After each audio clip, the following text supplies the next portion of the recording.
सद्बुद्धि, सन्मार्ग और कार्य का संकल्प देना, अडिग रहे विश्वास तुम पर, ऐसा अंतः कर देना, मेरे हृदय में आने में तुम्हें कोई संकोच न हो।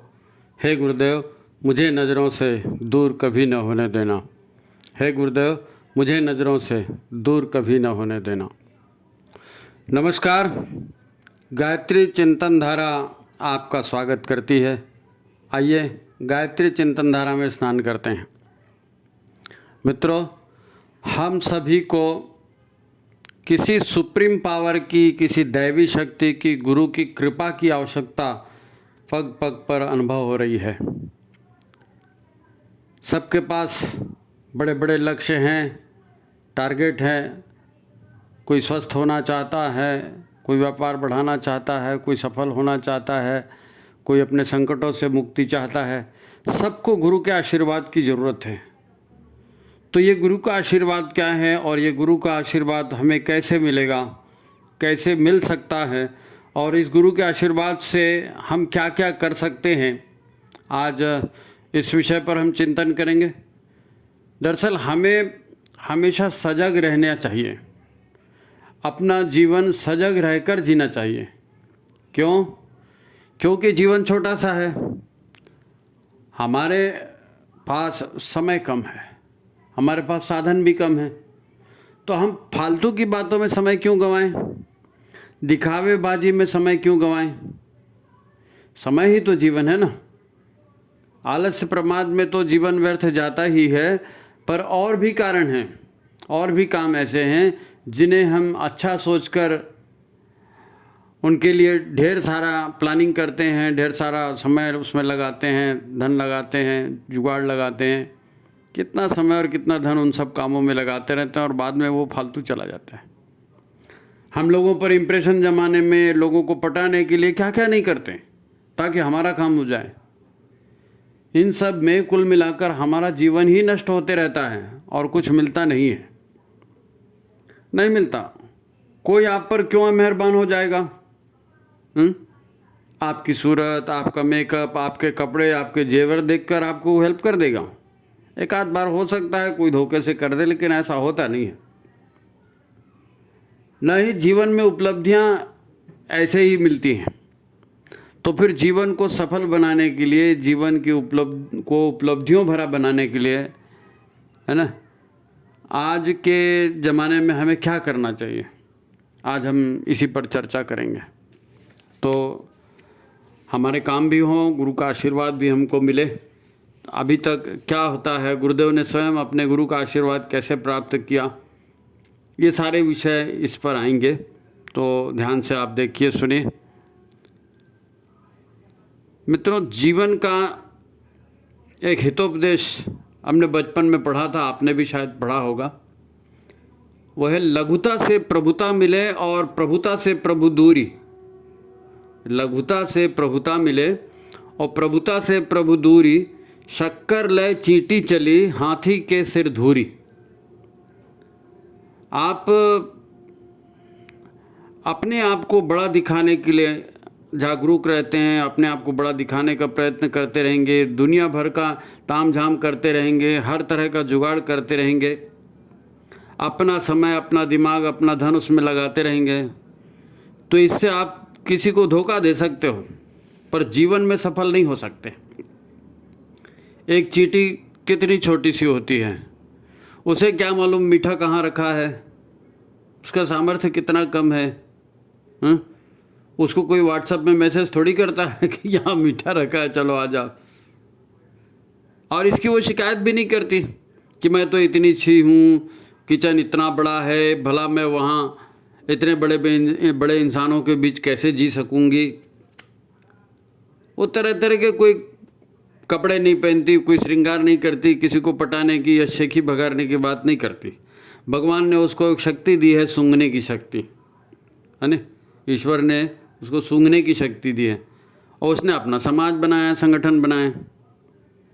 आप कितना भी मिठाई को छिपा करके रखिए घर में, वो वहाँ पहुँच ही जाएगी।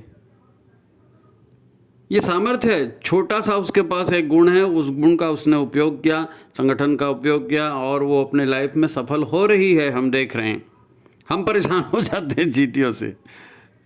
इसलिए गुरुदेव कहते हैं कि बेटा फैशन परस्ती, दिखावेबाजी, है ना, बनावटीपन, ये सब बेकार की बातें हैं। आप कितने भी छोटे क्यों न हो, आप अपनी गुणवत्ता बढ़ाएं, अपनी क्षमता बढ़ाएं, अपनी पात्रता बढ़ाएं, फिर इससे आपको सफलता मिलेगी। आप कहेंगे कि गुणवत्ता क्या है, हम तो मामूली आदमी जी, हमारे में तो कोई क्वालिटी नहीं है। तो भाई किसने कहा आप मामूली आदमी हैं? आपके दिमाग ने कहा। तो ये आपका दिमाग झूठ बोलता है, आपका दिमाग झूठ बोलता है, आप मामूली आदमी नहीं हैं। ये दिमाग ही ठीक नहीं है, ये दिमाग ईश्वर की सर्वश्रेष्ठ रचना को मामूली बता रहा है। गुरुदेव तो कहते हैं कि तुम वही परम तत्व हो, तुम वही सच्चिदानंद स्वरूप हो, और ये दिमाग तुमसे झूठ बोलता है कि तुम फालतू की बातें फंसाते रहता है। ये दिमाग दिखावेबाजी को अच्छा बताता है, मेहनत करने को फालतू काम कहता है ना। तो बदल दो इस दिमाग को, इसके दिमाग के घटिया विचारों को बदल दो। ये दिमाग भटकाते रहेगा। इसी दिमाग ने आपको देवता से भटका हुआ देवता बना दिया। गुरुदेव कहते हैं ना, आप भटके हुए देवता, तो किसने बनाया? ये भटके हुए दिमाग ने भटका हुआ देवता बनाया। आपको मालूम है कि सफलता कैसे मिलती है? एक बहुत ही बढ़िया और सच्चा उदाहरण स्वयं गुरुदेव के जीवन का है ना। हम उसको देखेंगे। गुरुदेव को ऋषि कुल से इस धरती पर भेजा ही इसलिए गया था कि वो युग निर्माण योजना भारत भूमि में चालू करें। अब पूरे संसार की रीति नीति को बदलना था, है नहीं? पूरे संसार, क्योंकि रीति नीति बदलेगी, आदमी का व्यवहार सुधरेगा तो संसार बदलेगा ना। युग निर्माण योजना उसी के लिए थी। उनको ये नहीं कहा कि देखो अभी भारत में अंग्रेजों का राज है। जब अखंड ज्योत जला 226 को, है नहीं, साधना शुरू हुई, भारत में अंग्रेजों का राज था। तो उनको उनके गुरु ने ये नहीं कहा कि देखो तुमको हम धरती पे भेज रहे हैं और भारत में अंग्रेजों का राज है। उनके राज में सूरज कभी डूबता ही नहीं। आज वो जैसे भी हैं सबसे पावरफुल अंग्रेज ही हैं। तो तुम जो हो कैसे भी करके अंग्रेजों को पटा लो, सारी ताकत लगा दो, बस किसी तरह से अंग्रेज जो है वो तुम्हारे साथ आ जाएं, या तुम अंग्रेजों को कुछ ले दे करके पटा लो और अपना युग निर्माण का काम उनके द्वारा आसानी से पूरी दुनिया में चलवा लो। ऐसी सलाह दी क्या गुरुदेव? दादा गुरुदेव ने उनको ऐसी सलाह दी? या उन्हें यह भी कहा कि राजनीति बहुत बड़ी चीज़ है, राजनीति में बड़ी ताकत है, तुम वहाँ जा रहे हो और वहाँ महात्मा गांधी अभी राजनीति में उनकी तूती बोल रही है, तो वो भारत के सबसे बड़े नेता हैं राजनीति के, तो तुम थोड़ा उनके आगे पीछे चलो, अपना इंप्रेशन उन पर जमाओ, है नहीं? तो फिर तुम्हारा काम हो जाएगा, उनके द्वारा तुम युग निर्माण योजना चलवा लो। अब भारत में एक बार चल गई तो फिर अमेरिका वालों को उनको पकड़ के अन्य देशों में भी चलवा लेंगे। ऐसा कहा क्या दादा गुरुदेव ने? ऐसा कहा? ऐसा तो कोई उल्लेख नहीं मिलता है। गांधी को तो फंसा लो, ऐसा कहा क्या? नहीं, उन्होंने ऐसा नहीं कहा। आप कहेंगे मथुरा में जो है वो 1008 कुंडी यज्ञ हो रहा है, तो यज्ञ में एक काम करो, प्रधानमंत्री को बुला लो, जवाहरलाल नेहरू को। उस समय जवाहरलाल नेहरू प्रधानमंत्री थे ना, तो जवाहरलाल नेहरू को बुला लो, हैं, हर स्टेट के चीफ जो है मुख्य हैं उनको चीफ गेस्ट बना लेंगे। इतने सारे चीफ गेस्ट बन जाएंगे, 1008 कुंडी यज्ञ है, गुरुदेव की जो है अनुष्ठान की पूर्णाहुति है, तो हर स्टेट का मिनिस्टर आ जाएगा, फिर वो अपने अपने ज़िले के लोगों को बुलाएगा, 100-100 200 हर ज़िले से कार्यकर्ता आ जाएंगे और शानदार पूर्णाहुति हो जाएगी जी। ऐसा कहा क्या दादा गुरुदेव ने? ऐसे ये तरीका है सफलता का? ये तरीका सफलता का नहीं है। अगर ये तरीका सही होता तो दादा गुरुदेव ने उनको ऐसे ही कहा होता कि तुम जाओ और ऐसे ही कर लो। हैं? हम लोग यही करते हैं ना, कोई कार्यक्रम करना है, चंदा कौन कटवाएगा, रसीद कौन बंटवाएगा, किसकी अप्रोच कहाँ पर है, लीडरशिप तक कौन जा सकता है, फ़ोटो वोटो खींचना, ज़रा इम्प्रेशन बनाना, ज़रा अपनी प्रोफाइल ठीक रखना, समाज को भी आपको दिखाना है कि हम काम कर रहे हैं। इसके लिए काम करते हैं, दिखाने के लिए। ये तरीका होता है काम करने का। दादा गुरुदेव ने उनको ऐसे ही बताया, युग निर्माण योजना ऐसी चलेगी।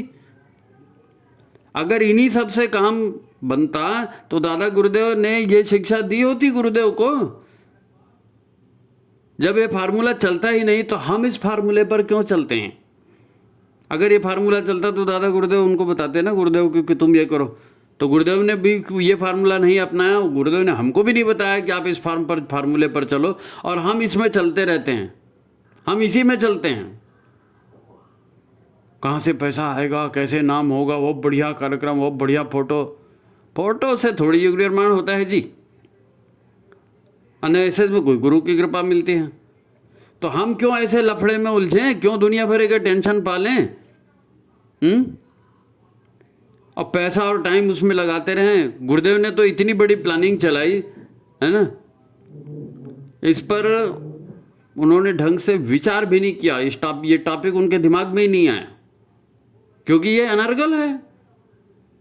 अनेक दाता उनके पास आए, पैसे ले लो जी, हमारा ये करा लो जी, उन्होंने तो सबको नकार दिया, प्रेम से नहीं दिया। ऐसा नहीं होगा। हमारे गुरु जी ने कहा है, हम उसके आधार पर चलेंगे। उन्हें जो मंत्र दिया गुरुदेव ने, उसमें कहा कि सफलता के लिए सद्बुद्धि चाहिए, तो तुम गायत्री के 24 महापुरुष चरण साधना पूरी करो। ये किसने कहा?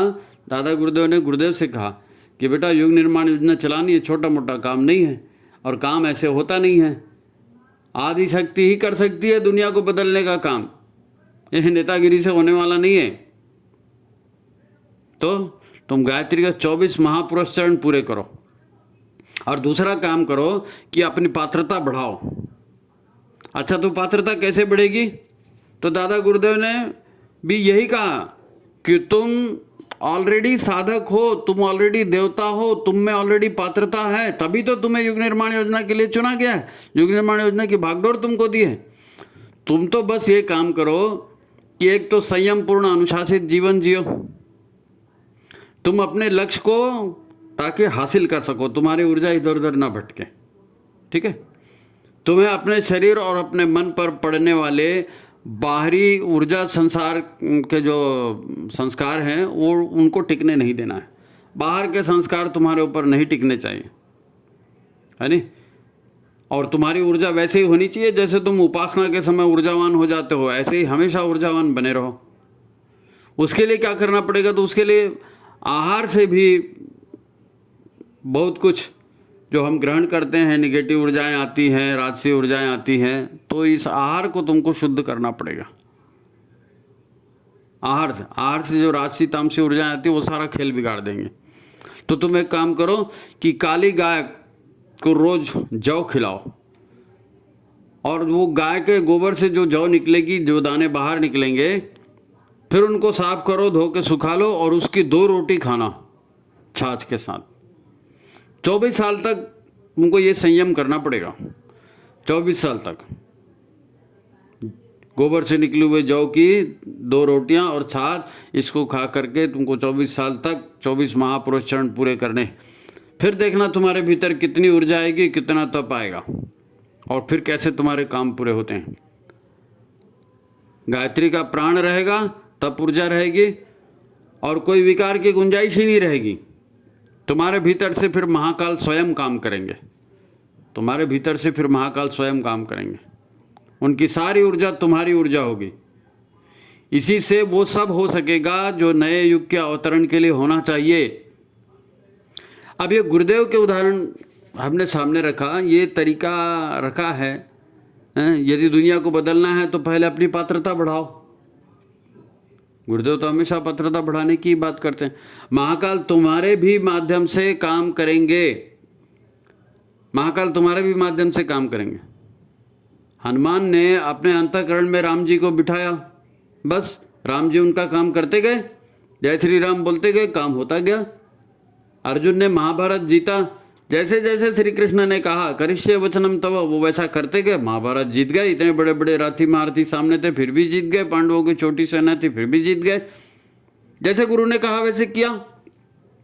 तो हमारे गुरुदेव ने कहा कि अपनी तपस्या बढ़ाओ, तुम्हारे भीतर वो सारी शक्तियाँ ऑलरेडी हैं, तुम कर सकते हो, तुम समर्पित होकर काम करो। तुम्हारे सारे काम हम कर देंगे बेटा, तुम विश्वास रखना, तुम्हारे सारे काम हम कर देंगे, तुम केवल हमारा काम करो, जो हमने कहा है वो काम करो। तो गुरुदेव ने कहा उस हिसाब से करना पड़ेगा, करना चाहिए। जमाना कैसे चलता है वैसे नहीं चलना है हमें। हमें अपनी क्षमता पात्रता को उभारने का अवसर देना है। हम अपनी क्षमता को उभारें, हम अपनी पात्रता को उभारें, उसके लिए समय दें। अविश्वास करोगे, इसको उसको देखोगे, तो फिर तुम भी दो कौड़ी के रह जाओगे। जिसको देखो उसी के जैसे हो जाओगे। सब दो कौड़ी के आदमी दुनिया में, उनको तो अपना ही होश नहीं रहता। न उनसे अपनी शरीर संभलता है, न उनसे अपना घर संभलता है, न उनसे अपने कोई बात संभलती है, और वो परेशान रोते रहते हैं। हाँ, तुम भी वैसे ही हो जाओगे। तो गुरुदेव ने जो तरीका बताया है वो सहज होने का है। वो तरीका बताया गुरुदेव ने वो सरल होने का है, निश्चल होने का है।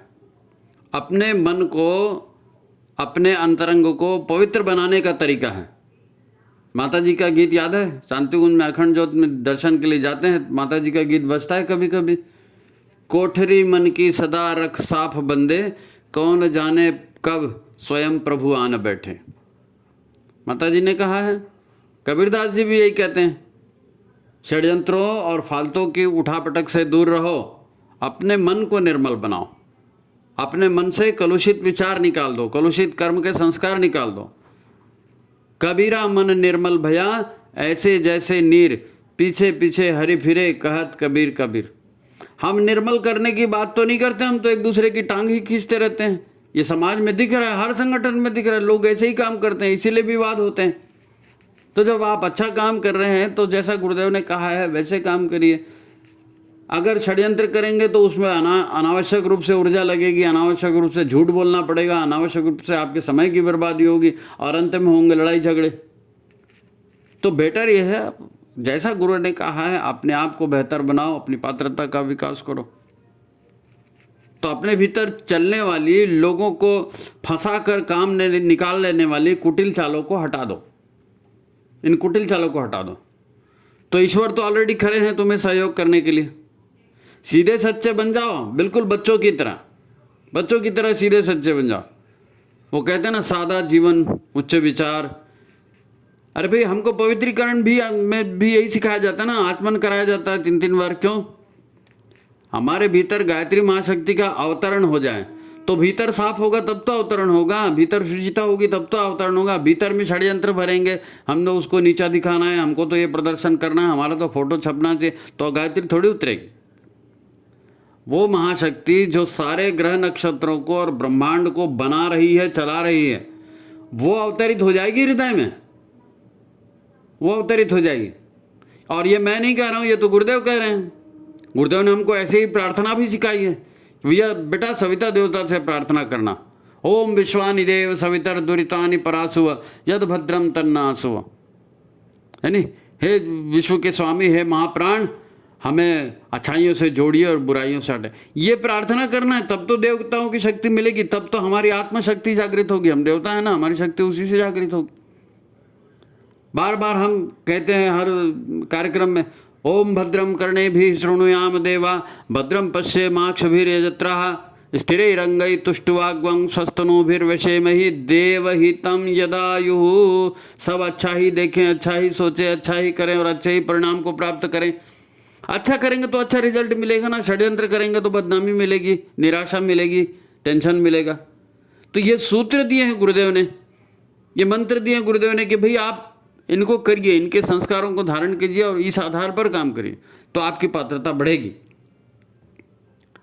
है नहीं? पात्रता बढ़ाने के लिए हमारा विश्वास गुरु पर नहीं है, हमें विश्वास अपने जुगाड़ पर है। हम सोचते हैं कि अरे यार ये तो ठीक है, मंत्र कहना था कह दिया, जुगाड़ तो करना ही पड़ेगा, और लग जाते हैं जुगाड़ में। जुगाड़ पे नहीं होता काम, सद्बुद्धि जगाना है, अपनी पात्रता बढ़ानी है। चींटी कैसे ढूंढ लेती है शक्कर को इतने बड़े इसमें, हम भी कर लेंगे। हमारे पास जो गुण है उन गुणों को हमको बढ़ाना है। हमारी समस्या जानते हो क्या है?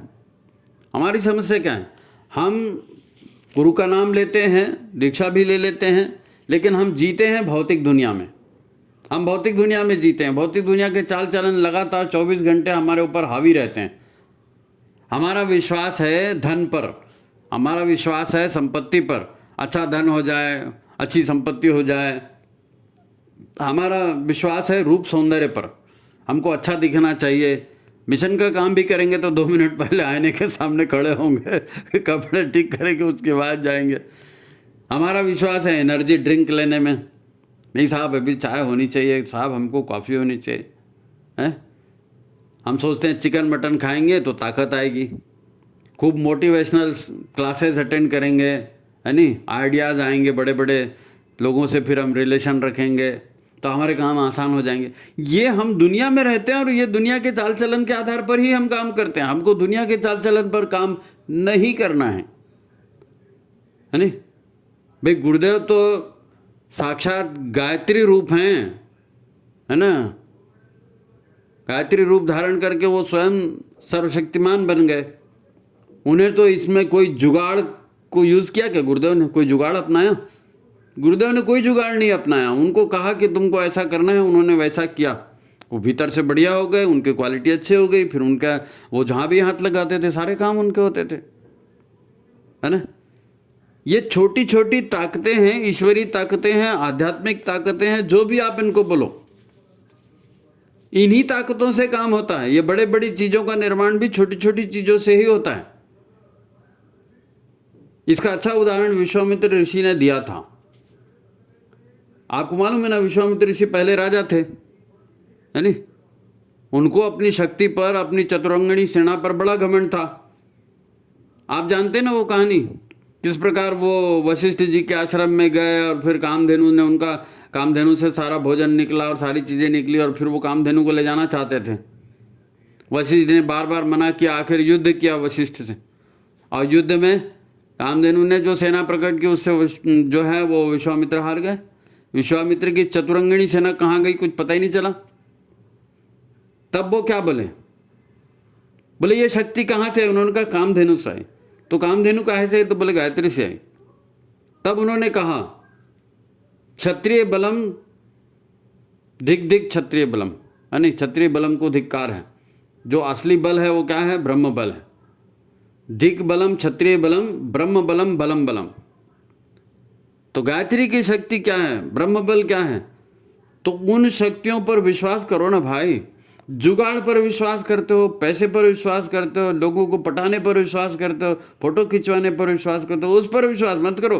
पात्रता बढ़ाने पर विश्वास करो, ब्रह्म बल को प्राप्त करने पर विश्वास करो, उससे काम होगा। बाकी चीज़ों से तो केवल कचरा आएगा। आपको तमस हटाना है। यही तो गुरुदेव ने कहा है कि पात्रता का विकास करो, अपने भीतर के तमस को हटाओ। मिशन साधना पर खड़ा है ना, तो साधना में यही तो होता है। तो जीवन को सहज और सरल बनाकर आप प्रकृति की सूक्ष्म सात्विक ऊर्जाओं का लाभ उठा सकते हैं। हर कोई उठा सकता है।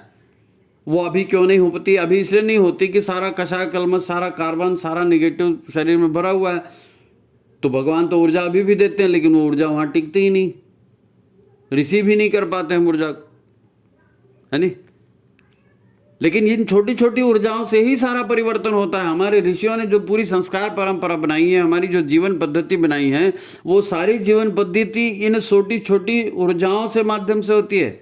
ऊर्जाएं ही जीवन को बनाती हैं। बाहर से शरीर तो वैसे ही दिखता है, दुष्ट का भी, राक्षस का भी, इंसान का भी, ब्राह्मण का भी, सबका शरीर बाहर से वैसे दिखता है। भीतर की ऊर्जा मेन होती है ना। तो हमारे पूर्वजों ने क्या कहा? उन्होंने कहा कि गंगा जल बड़ा पवित्र है। गंगा जल की पवित्रता की बात उन्होंने की ही, गोबर गौमूत्र के पवित्रता की बात कही, तुलसी, बेलपत्र, दुर्वा, रुद्राक्ष, इनकी सूक्ष्म ऊर्जाओं की बात की, बड़ और पीपल की दैवी शक्तियों की बात की, सूर्य और चंद्र की ऊर्जाओं की बात की।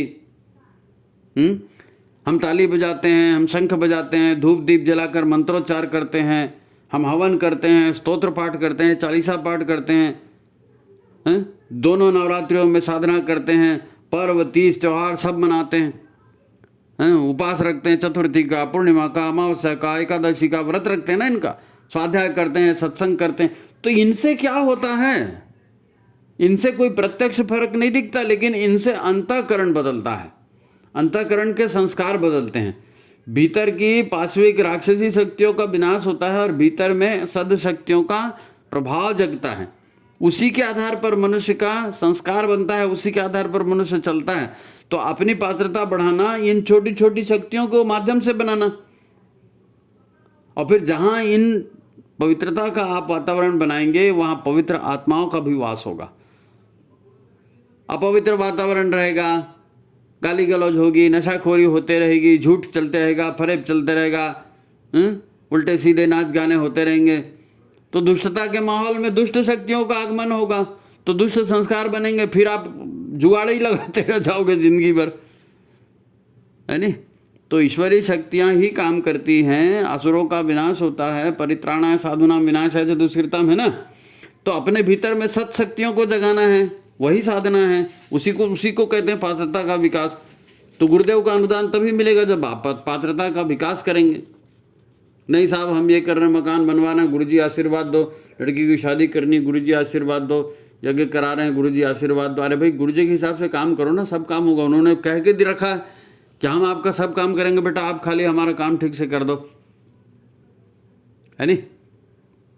तो फिर फर्क प्रत्यक्ष भले न दिखता समझता हो, पर इन्हीं को हमारे देश ने संस्कारों के रूप में आजमाया, तो हम आज भी दुनिया की उम्मीद बने हुए हैं।